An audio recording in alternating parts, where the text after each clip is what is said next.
Rev Mel Show. It's the Rev Mel Show. Welcome to the Rev Mel Show on TalkingSexRadio.com. Log in to chat your questions or call 818-731-7942.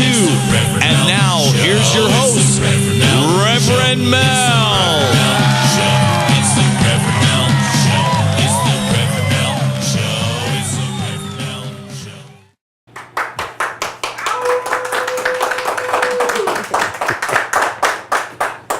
Welcome to the Rev Mel Show, sponsored by TSR Network, Logo My Ass, and the Lear Desaad. And I am so excited. I'm not going to talk about my crazy weekend. Halloweeny, I went as a nun. But I've been having lots of stuff. And but what we're going to do is I want to introduce my guests. I don't want to waste time just on me. I'm just so excited about it. Okay, where's my notes? Okay. This evening we have like a pioneer of the BDSM community, and he's a professional therapist, a psychotherapist. Did I say it right? You did. Yeah, right. And he has had 45 years of experience in this BDSM community, and he's an author, he's a public speaker, and he has been inducted into the Hall of Fame for the Society of Janus. I want to welcome Guy Baldwin. Thank you. Thank you very much. It's a pleasure to be here. Well, when I called him, I told him, I really, had the hots for him, and he didn't believe me. And, now that he's here, so we're going to get up close and personal.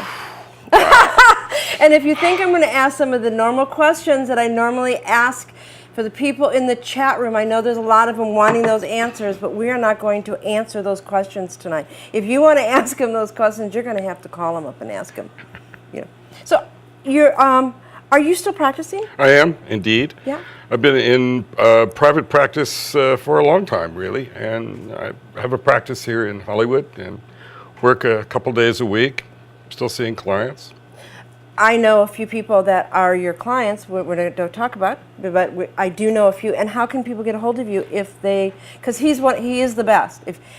If you're going to go to see someone, and if you're in the BDSM lifestyle or any of different adult lifestyles, and you need to talk to somebody, he is the man to go, and he does not bullshit you. Oof, boy, how's that for an endorsement? That's right. My office phone number 323-464-1659, or Guy Baldwin at AOL.com. Either one, you can get a hold of me that way.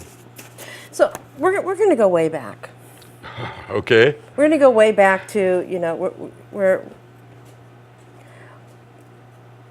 when your mother found out that you were gay, what happened? Well, she was pretty unhappy about that. This was about a week after I graduated from high school.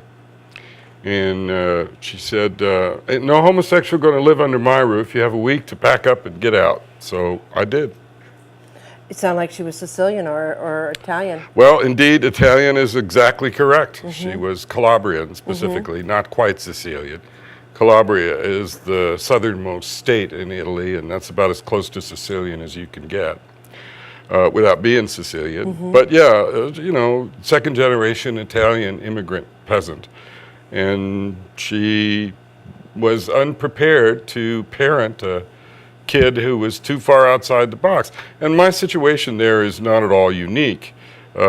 Kids get thrown out of homes for being too far outside the box for, lots of reasons, yes. Still today. Yes. And if you doubt me about that, you can go down to Hustler Row in any city in the United States and find throwaway kids all the time.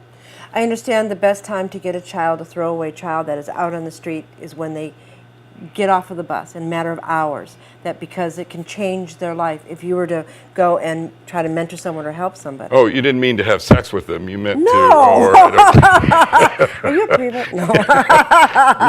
you meant to rescue them. Yes. Oh, right. Yeah, that's true. Poly family, lots of kids. No. Don't go there. Not good. No, it's true. But where do the resources exist to do anything like that? Yeah. So as a consequence, they, get off the bus, as you say, and get busy. So, you discovered something after you left. You discovered gay bars and gay Leathermen and a whole, I mean, that kind of changed your world. It's true. I went to the nearest big city. We're not going to tell what city it is. Well, I'd had to edit myself there. Went to the nearest big city and soon fell in with gay Leathermen, and they kind of adopted me and became my surrogate family. I like the name that you call, I mean, because one of my questions was, why do you call them your surrogate family? Because they're not my family of origin, they're my family of choice. And it was they who parented me collectively and raised me into manhood, I suppose you could say. And who was the gentleman, the gay leather motorcycle dude who drove 70 some miles to come to your graduation? It wasn't one of them, it was the whole bunch of them. Really? Yeah, it became an outing for the whole club.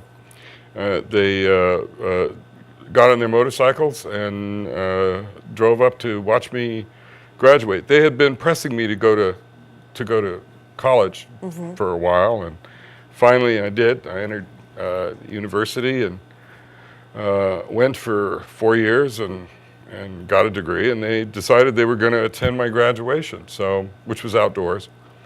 And that had to be really difficult to be that young and to be out on your own. And what type of work did you do when you were... Well, let's see, 18 years old. My first job out of high school was brakeman on the Union Pacific Railroad. And my second job was, wait, is that true? Yeah, my second job was page for the State House of Representatives. Wow. My third job was maitre d' in a fairly fancy 3-star restaurant. Did you have the white thing over your thing? No, those are the waiters. The maitre d' doesn't do that. Oh, you're the one that stands like... Pretty much, and tells people what to do. And do you like telling people what to do? I have for some time, yeah. So are you a... Watch this one. No, I know this is really bad. Are you a dominant or a submissive? Yes. Both? Have you switched? Well, no. I mean, everybody's submissive. When a cop pulls you over and wants to give you a ticket, you certainly don't flip him off. You say yes or no, sir, don't you? You're right. Right. Okay. So, you know. Right. I never occurred to me. Have you never gotten a ticket? I cry when I get tickets. They pull me up. Does that work? Yeah, I roll the window down. And it works. It does. Wow. Okay. But I'm a girl. Yeah. Double standard. Okay. Yeah. Girls are different. Unless it I know girls are different. I've known that for some time now. Yeah, we have kind of wired differently and all sorts. Never mind. So on these gentlemen that mean when you were younger and you started, how did you get involved? The BDSM stuff, how did you get involved in that? Well, it wasn't easy because in the old guard that I grew up in, they didn't really have a lot of interest in playing with young guys because they assumed that we didn't have enough experience to justify doing that, and that we weren't going to be very much fun and we weren't going to be a good time. So it was hard to get laid. It was difficult, challenging. But eventually I managed to talk somebody into playing with me. So it was just about, it was just about getting laid, or was it, I mean... Well, it starts with getting laid, yeah, pretty much. And, you know, I developed a reputation as being pretty good at it. So... as a top? As a no. There were no 18-year-old tops back in that day.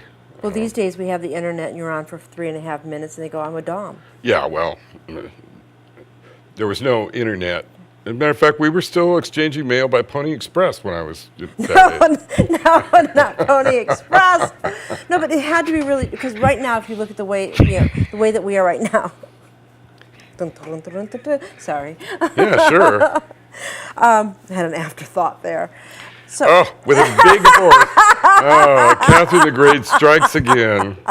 Got horse on the brain, huh? Well, you're sitting next to me. And he won't tell me the size of it, so I No. gotta, you know. I'll drink to that. Cheers, lady. Cheers. Oh, God, yes. I didn't hear that, but I. Well, no, I'll tell the story really quickly. I was giving some products to give away, and there's these two huge, Dildos. I don't know what these were. And then they told me today that they were animal cocks, but they were like this big. Well, some are. And they were strange, and I threw them away. In fact, I did not even throw them away. We put them on the side of the dumpster to see if anyone would take them, because I didn't want them.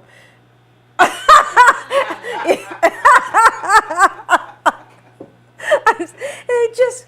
Well, we all have our prejudices, my dear. You know, and if they were just too much for you, you probably, I don't know, you could have sold them, you could have given them away as prizes, you could have turned them into strap-ons. I mean, you had all kinds of options. You threw them away. Ugh. They were of animals. Therefore, what? I mean,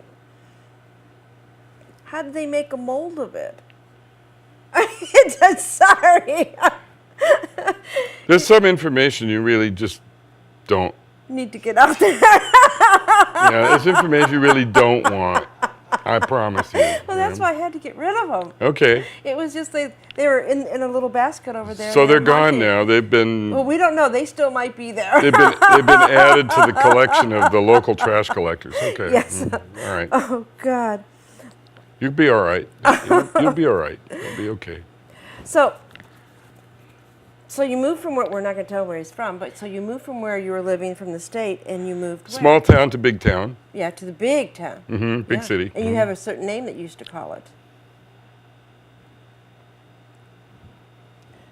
I do. Sodomy by the Bay. Oh, okay. San Francisco. Yeah. When I graduated from college, I did move to San Francisco because that was ground zero for a young man who wanted to learn more about the mysteries, the exotic dynamics of radical sex, BDSM, and it just made sense. I was on a jet plane the night I graduated from college. Gone, off to Sodom by the Bay, San Francisco. And how long did you live in San Francisco? I lived in San Francisco from 72 to 76 the first time. Yeah, during what I call the golden age of Folsom, when, you know, the gay male BDSM leather sex scene was at its zenith, I think. So that's why I call it that. It was a very cool time to be there. I learned a lot. There was an organization that you attended in San Francisco, and you were the very first one. Well, I was looking at the Berkeley Barb one day. The Berkeley Barb? The Berkeley Barb. It was an underground radical newspaper, kind of